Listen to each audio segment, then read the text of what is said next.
I am joined by Matt Copel. He is the Vice President of MRS. Congratulations on your election to that role. Thank you so much for joining us. So tell me a little bit about what that role entails, because I know it requires a 3-year commitment as well.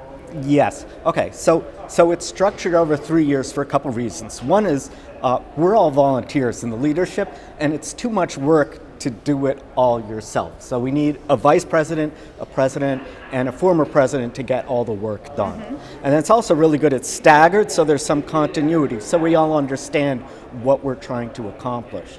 So as vice president, some of the things I do, the fun stuff is I got to recruit meeting chairs for 2021 and also volume organizers for the MRS Bulletin.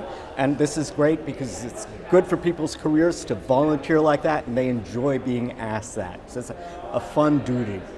Some of the other things that I do is I run a committee that looks at, it's called the External Relations Committee. It looks at our relationships with other scientific societies.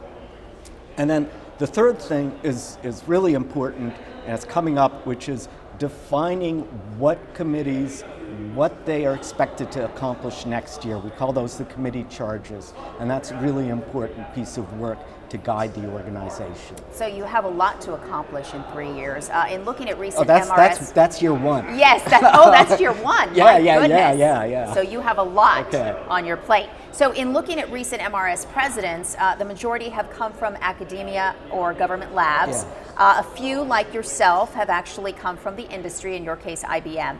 How does that industry perspective shape your perception of MRS, and are there specific goals that come from that perspective? Yeah. Okay. So there are a couple things. So, I mean, I started out in academia and graduate school, right? And I started coming to meetings like this, and the objective was to showcase my work, just like everybody else. Mm-hmm.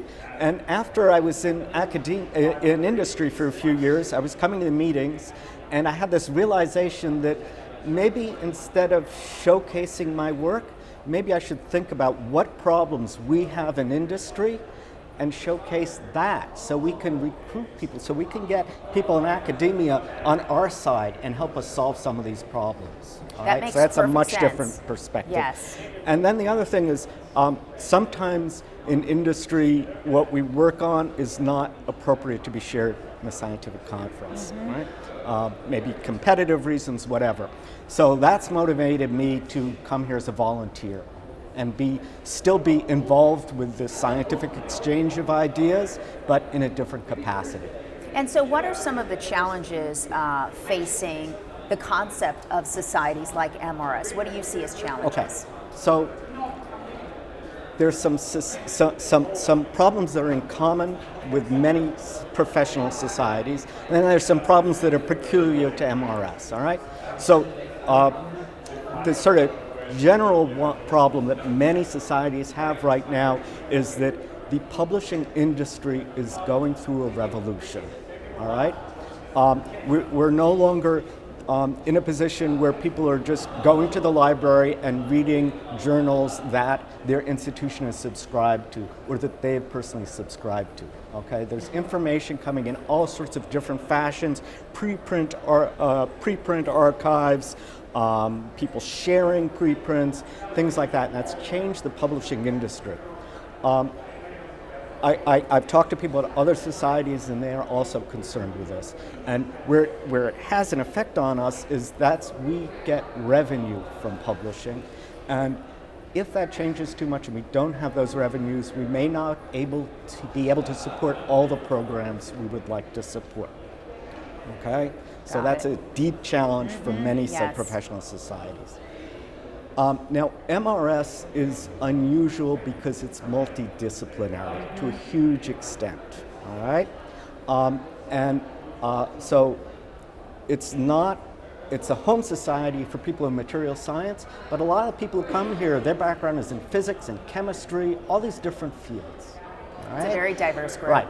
So making them feel like they're members here and that this is their home is a challenge to MRS. And it's something we're conscious of and that we work on.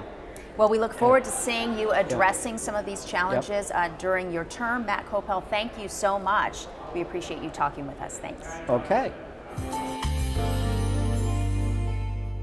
MRS TV has all the coverage you want with the big newsmakers. Be sure to check out our content, which is updated each day here on YouTube from the 2019 MRS Spring Meeting here in Phoenix.